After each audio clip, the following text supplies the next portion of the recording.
So today,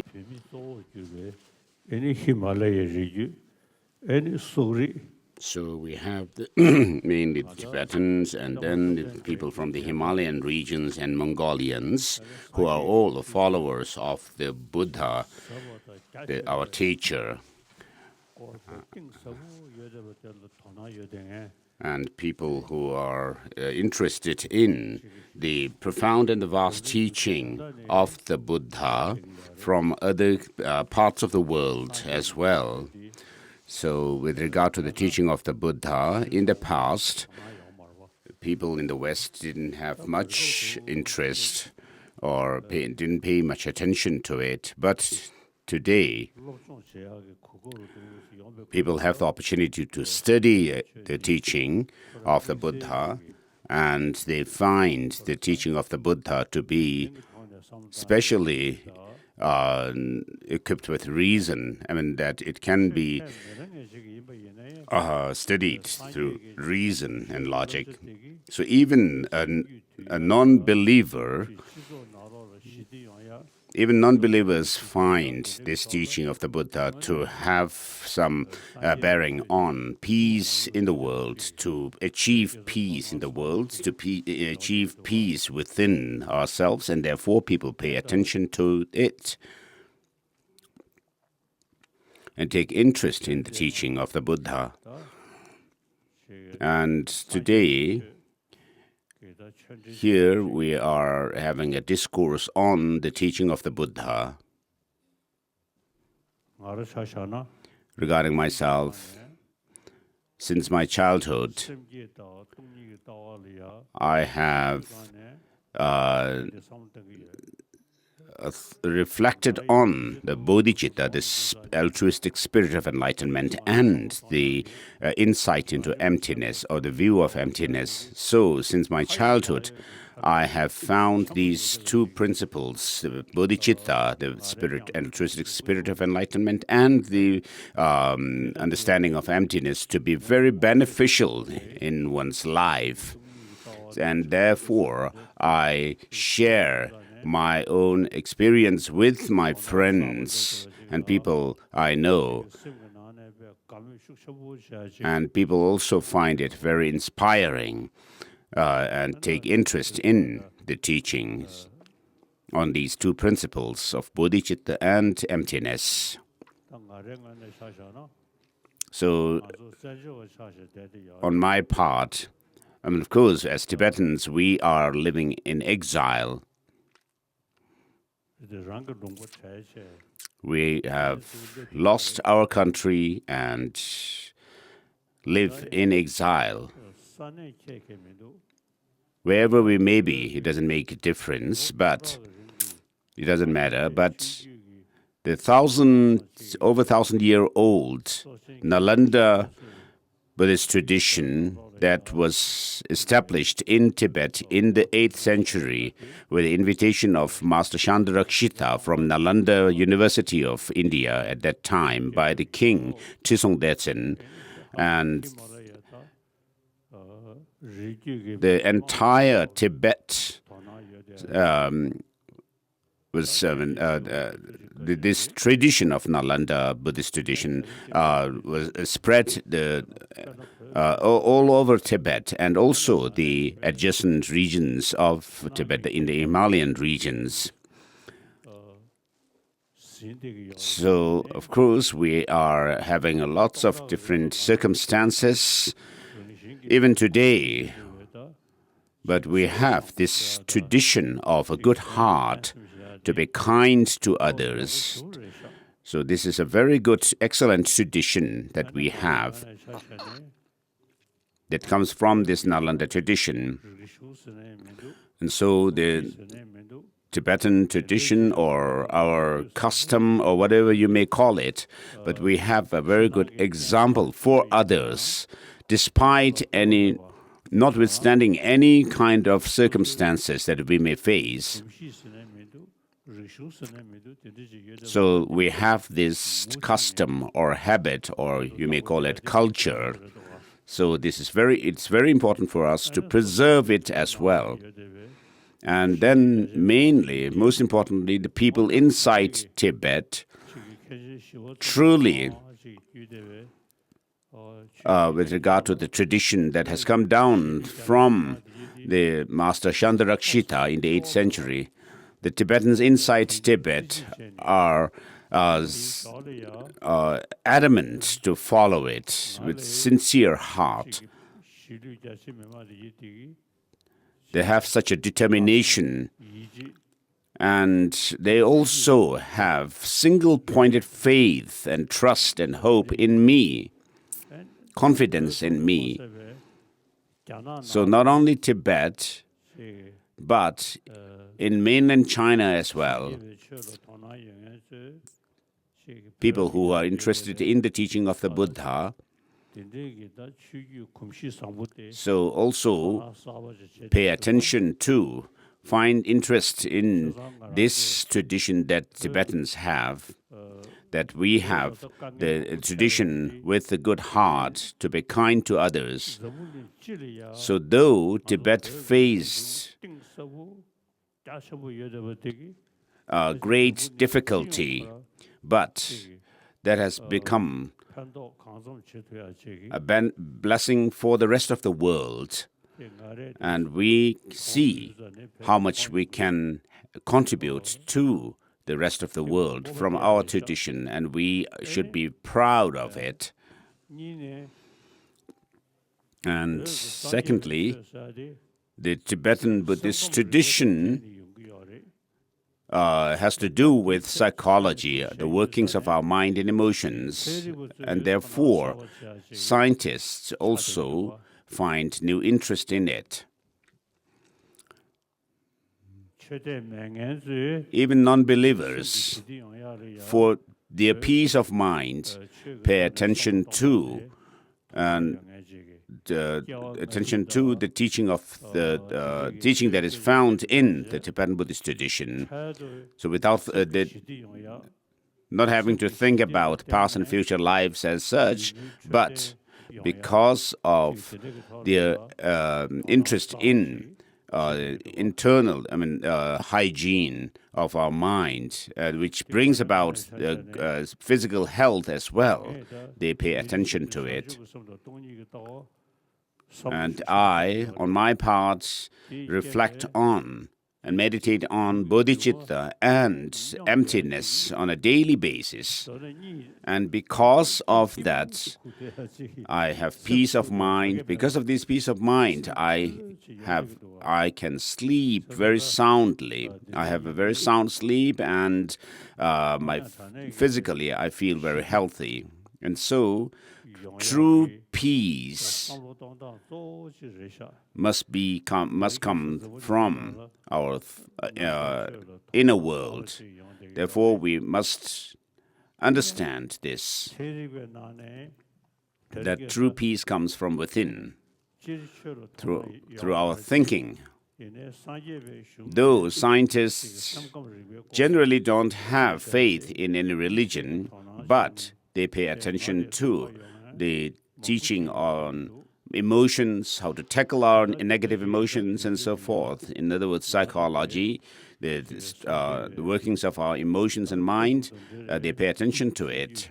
And so this tradition, which has such a philosophy of the Buddhist philosophy of emptiness and so forth, I do my best to preserve and preserve those that have not declined, and revive those that have declined, and promote what we have. And so I would like to thank you all for coming here to this discourse on the teaching of the Buddha.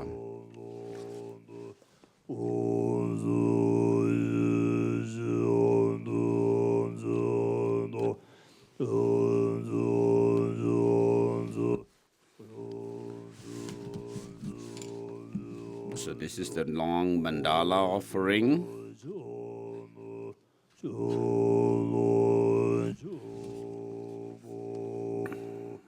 Oh, there's a blessing for the tea, sorry.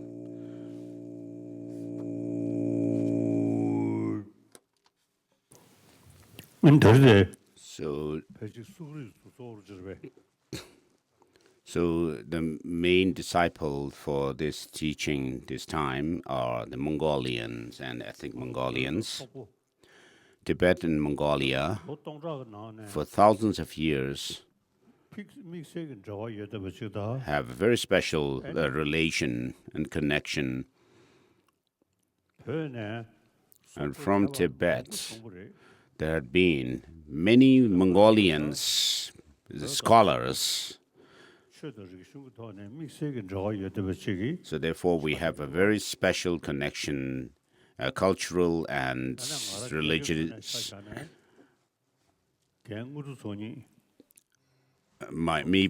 For me personally, one of my teachers was Gen Ngutuk Tsogni. He was a Mongolian, and he was the main person responsible for teaching me Buddhist philosophy that we study through dialectical debate, and I'm very grateful to him. Of course, my two tutors, Yongzin Ling Rinpoche and Yongzin Tijang Rinpoche, were very kind to me, but with regard to my debate, studying it through debate and logic, Ngudrup Chokni, my teacher, was very kind to me. I'm grateful to him. And therefore, personally, I, as a way to repay my kindness, repay his kindness, my gratitude to him, is to give teachings to my people, and particularly the Mongolians. So I am able to encourage you and inspire you to study the teaching. And this is my way of repaying the kindness of Gen Ngudrup Tsogni. So with regard to religion or the spirituality, it's not merely about using words, but through your practice, using your body and speech, your voice and your mind, and you should practice the teaching of the Buddha. And for your good health, physical health, and joy and happiness within yourself, as well as gentle speech. So we have the conditions, the facilities for creating and developing these good manners, good qualities. And so you should use this the opportunity to equip yourself with all these facilities within. So our masters of the past are very kind, were very kind to us. And personally, my two tutors, and particularly with regards to studying through debate, that is in our tradition emphasized so much. I mean, Gen Ngudrup Tsogni was the main person helping me in my pursuit of the Dharma. So I feel very happy and grateful to Gen Ngudrup Tsogni, and feel very happy to be able to share the teaching with you, the Mongolians. So with regard to the teaching of the Buddha, it's not only about faith. So mere faith is not enough, but we have a very deep philosophy, the profound philosophy that has to be learned through logic and reason. So for the monastics, the monks and nuns, it's not enough just to wear the monastic robes, but you should use your mind to practice the Dharma. For that, it is important not only to have faith, but to study the teaching of the Buddha well. And for myself, as soon as I wake up in the morning, I think and reflect on and meditate on the altruistic spirit of enlightenment or bodhicitta. And to the best of my ability, I also do so with regard to emptiness, the view or the philosophical view of emptiness. And I find these two to be very beneficial to me. So from my experience, I can tell how beneficial they are. And so my Dharma friends in the Dharma, we should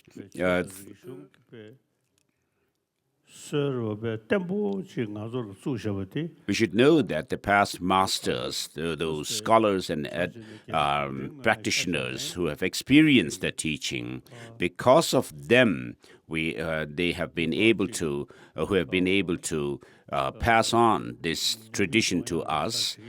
Though the Chinese are trying to destroy the Tibetan culture, this profound and vast tradition that we have, but even today, there are many Chinese people who take interest in this tradition that we have, which comprise of the profound and the vast path to enlightenment.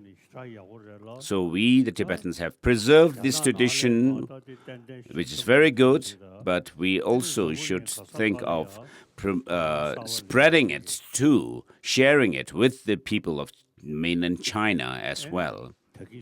And then in other parts of the world also. In the West, for example, as I said before, there are scientists with whom we have dialogues and discussions. So I lead such dialogues with scientists. I am very interested, I have great interest in science, modern science, and the Buddhism. Regarding Buddhism, I have studied and practiced it as well.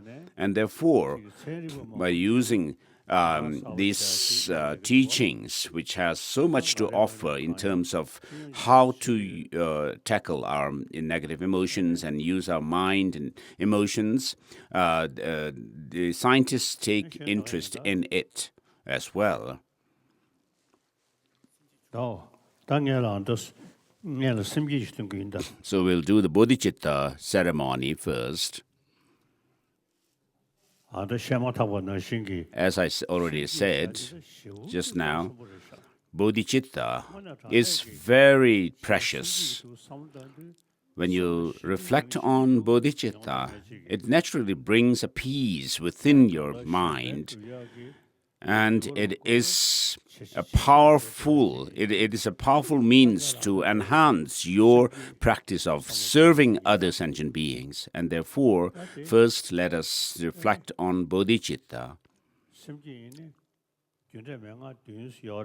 There is a sevenfold cause and effect instruction, but the more powerful method of realizing bodhicitta is the method or the tradition of equaling and exchanging self with others. So instead of self-cherishing attitude, if you develop cherishing others over oneself, then it is if you have a very powerful thought or sense of cherishing others over oneself, it really fulfills your own goals as well. I can tell this from my own experience. The more you feel others dearer than yourself, I get more confidence and peace within myself.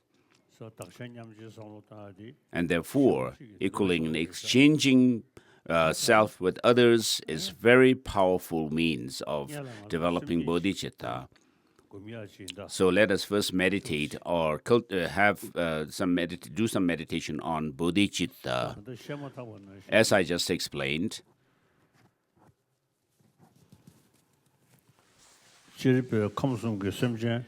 all sentient beings in the three realms of existence, and particularly the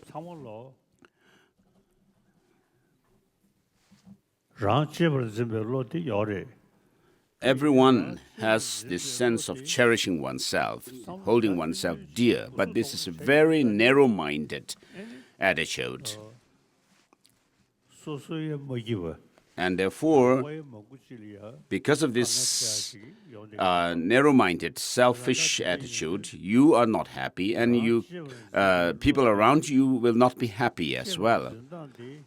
Though we cherish ourselves, you cherish yourself. If you can do so in a reasonable way, then you will find it very beneficial to yourself and others. And so, on my part, with this bodhicitta, regarding bodhicitta, I do a very intense meditation on it.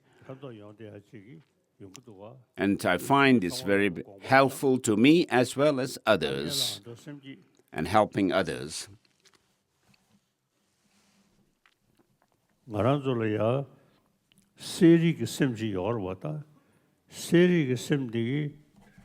So we have this mind which has the quality or characteristic of clarity and luminosity and awareness.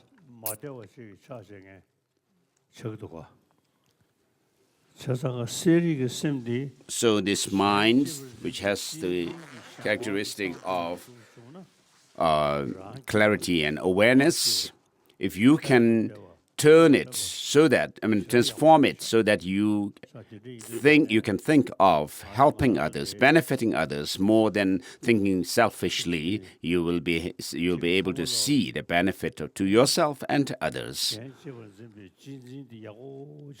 So think of cherishing others over oneself first.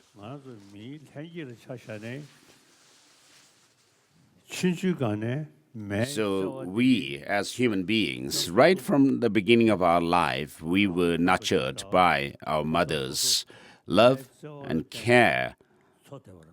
So we survived through this care and love of our mother.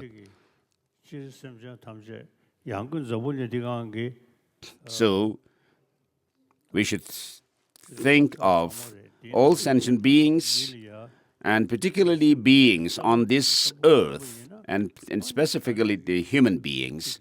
So if we could enhance and develop this love and compassion that we have received the seed from our mother widely, if we could enhance it so that we can cover or encompass in our minds all sentient beings, particularly the beings on this earth and the human beings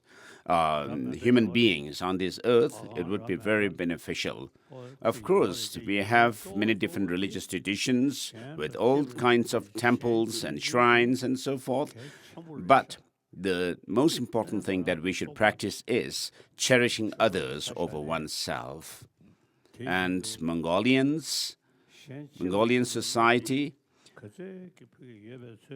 the more you can think of holding others, considering and regarding others dearer than yourself, you will be able to live a life of ease and comfort. So all of us are same in this manner, in this regard. And so we have Mongolian Dharma friends today here, and those who are not here also, who watch online. Of course, you hear me online. So this attitude of cherishing others over oneself is very precious.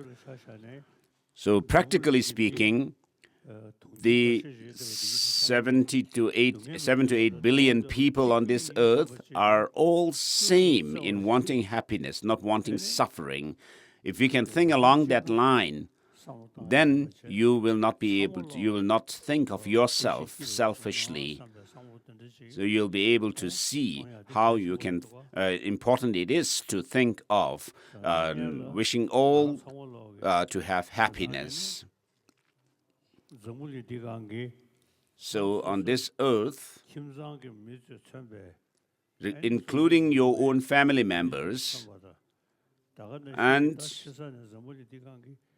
On a larger scale, all human beings do not want suffering, are same in not wanting suffering but wanting happiness, and therefore have this wish for all human beings to have happiness. So have this good heart, warm-heartedness towards all.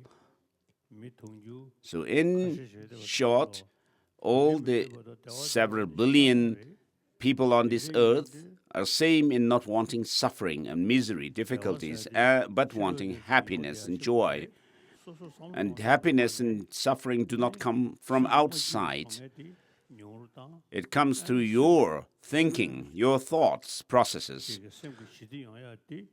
If your thinking goes wrong, then you will have suffering. If your thinking goes the right way, then you will have happiness. And therefore, my Dharma friends, here, Mongolians as well as others, all of you, of course, we all say we want happiness, joy, welfare. But the root of all this well-being is our mind. And therefore, we should get over with this self-cherishing attitude, because it is the source of all unfortunate misfortune to oneself, and try to develop as strong as possible that of cherishing others over oneself. So it is said that cherishing others is the source of all good qualities, and the cherishing oneself alone is the cherishing oneself is the source of all misfortunes, and cherishing all mother sentient beings is the source of all good qualities. So I do my best also to cherish others over oneself.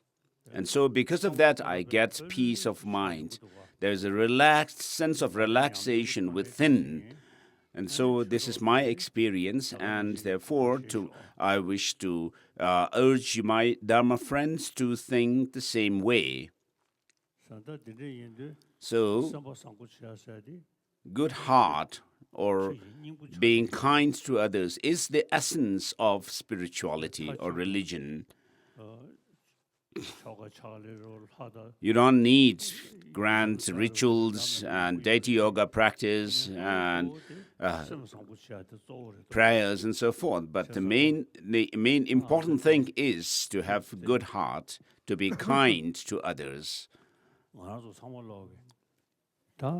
And so all of us on this earth, the human beings and other sentient beings, are same in not wanting suffering but wanting happiness. And therefore, if you could determine and think of happiness for all sentient beings, just like, of course, we can see even in animal realm that how mothers are take care of and are kind to their children. So we should understand that the fact that we survive as individuals is thanks to the people, others. And therefore, all sentient beings, and particularly the sentient beings on this earth, including human beings, and human beings who have this particular brain or the intellect which can delineate what is good and bad. So we should think of developing this further, this wisdom and the altruistic sense of caring for others, to develop it first and develop it further by seeing the shortcomings of self-cherishing attitude and the advantages of cherishing others over oneself.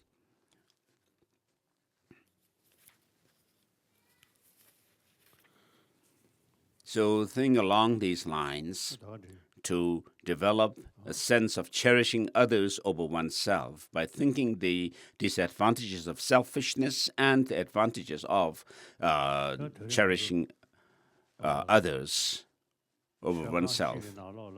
So we are in this place at this temple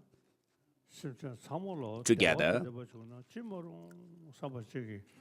So have this good heart. How good it would be for all sentient beings to have happiness, not only for myself, but for all sentient beings on this earth to have happiness, and how nice it would be to have for all sentient beings on this earth to have happiness and its causes. So think along these lines. How nice it would be. So this practically brings peace of mind within yourself. So if you wish others to have happiness, you will have naturally some sense of peace of mind. And because of that peace within, it also helps your balance your elements within the body, and that helps in your good health as well, physical health as well. So think how nice it would be if all sentient beings could have happiness and its causes. Just meditate on that, please. How nice it would be for all sentient beings to have happiness and its cause.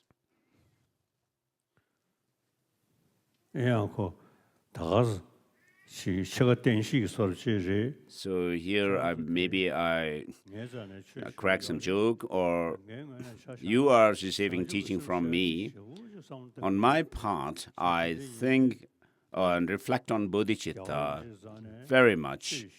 So you should think that by receiving teaching from the Dalai Lama, it is quite unfortunate that you, if you don't pay attention to bodhicitta, which I think and reflect on and meditate so much. So you, on your part, while you have some faith in me, the Dalai Lama, Gyawa Rinpoche, so if you take me as your example, the role model, then you should cultivate this bodhicitta within yourself, this kind heart, warm heart within yourself, which is not thinking about only yourself, but all sentient beings.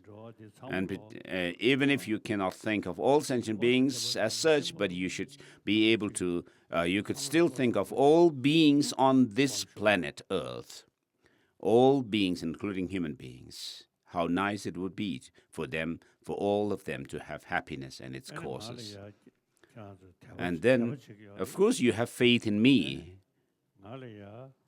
And if you wish to make an offering of your practice to me, the best offering would be to have altruistic thought within yourself. And so to the best of your ability you should cultivate this thought to help others, benefiting others. As the text teaching says,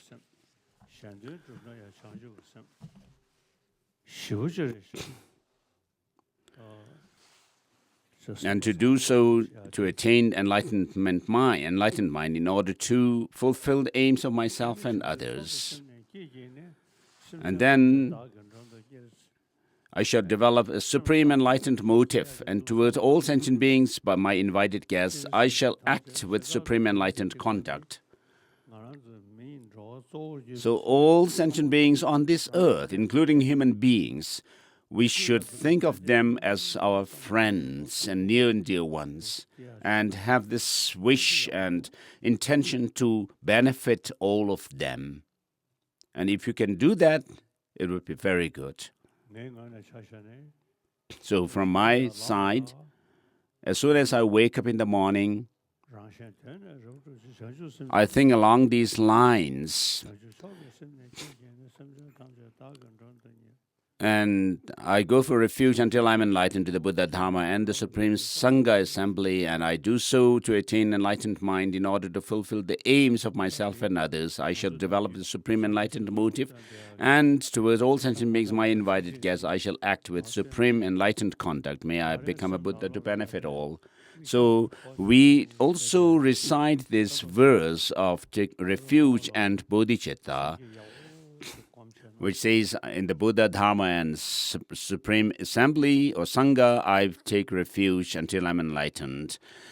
And may my practices of generosity and so forth add to my attainment of Buddhahood for the benefit of all sentient beings.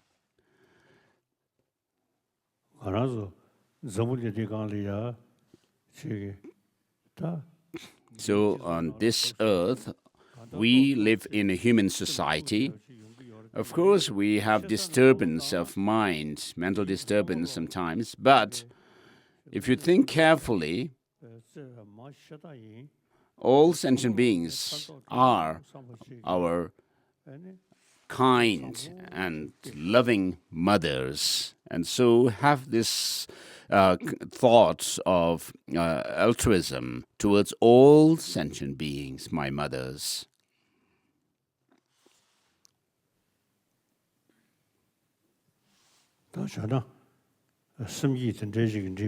So with this, we have done bodhicitta's generation or cultivation of bodhicitta. So all sentient beings, of course, when you think of benefiting all sentient beings on this earth, now you should know, having thought about benefiting others, how you would benefit others. To do that, we need to understand the suffering and its cause. So it's not enough just to think, may all sentient beings be free from suffering, but it's a good and warm heart, but with that thought for others to have happiness, what really causes us suffering? So they are our self-cherishing attitude, our anger, and sense of self-importance and arrogance. These are the causes of our suffering, and therefore you should think that as a practice, offering of my practice to His Holiness the Dalai Lama, you should think that I will only do things that are beneficial to all beings, all human beings, all sentient beings, and therefore have this good heart to be kind and thinking of well-being of all sentient beings.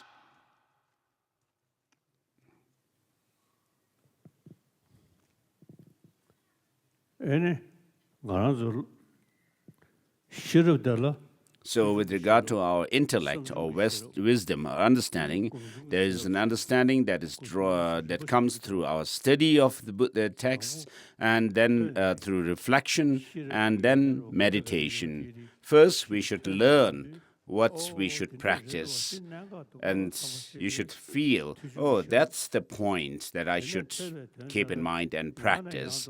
And this is the significance of such and such teachings. And having done that, then having been able to establish the truth of such teachings, you should gain, and through that you gain some conviction within yourself with regard to the teaching, and then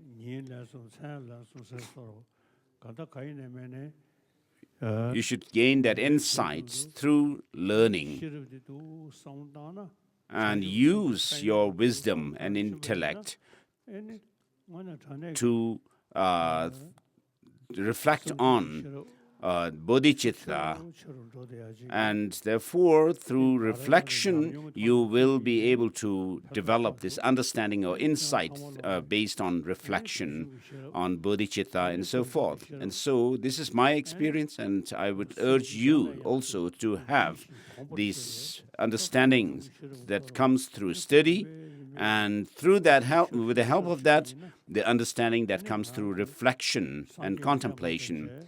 And then we can do the practice and meditation. And therefore, this makes ourselves worthy of having met with the teaching of the Buddha. So, to the best of your ability, you should try to first develop bodhicitta that is not yet there within you. And once you have developed bodhicitta, to develop it further, to enhance it. And so we should put effort in this kind of practice. If you think back several years, you find that, some years ago I didn't have this and that kind of experience. I had this and that kind of experience of peace and of mind within. Now I have this experience of peace of mind within that I didn't have before. And so my Mongolian Dharma friends and all of my Dharma friends, you should know that the practice of spirituality or Buddhism and religion is not only making prayers, but by transforming oneself, by using our wisdom, intellect, and developing bodhicitta within oneself and sharing it with others, and thinking of the well-being of all others. And then your life will be good.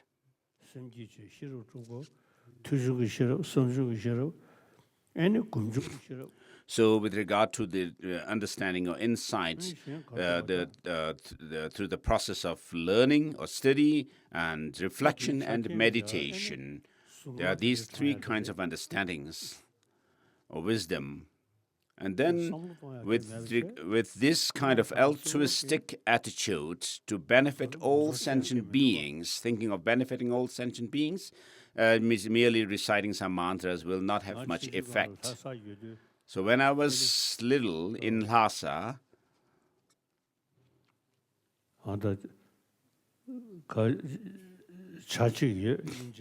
there used to be a bird, a parrot, I think. It recited Om Mani Padme Hum, this mantra of Avalokiteshvara, very well, like that, with the tune as well. Om Mani Padme Hum. So we should not be like the bird, parrots reciting or the Om Mani Padme Hum mantra. We should understand that good heart, altruistic sense, altruistic mind or thought is the source of all our good. So as it is said in the text, I shall, in order to attain one's own and others' interests, I shall develop this bodhicitta.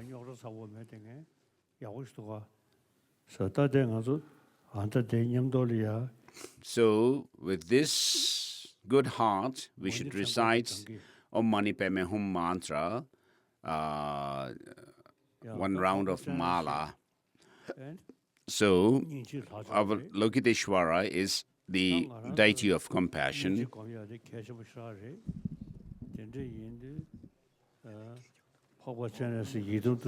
So, Avalokiteshvara being one's meditation deity, and to have a good, we should feel determined to have a good heart within oneself and think of benefiting all sentient beings. Recite this Om Mani Padme Hum mantra.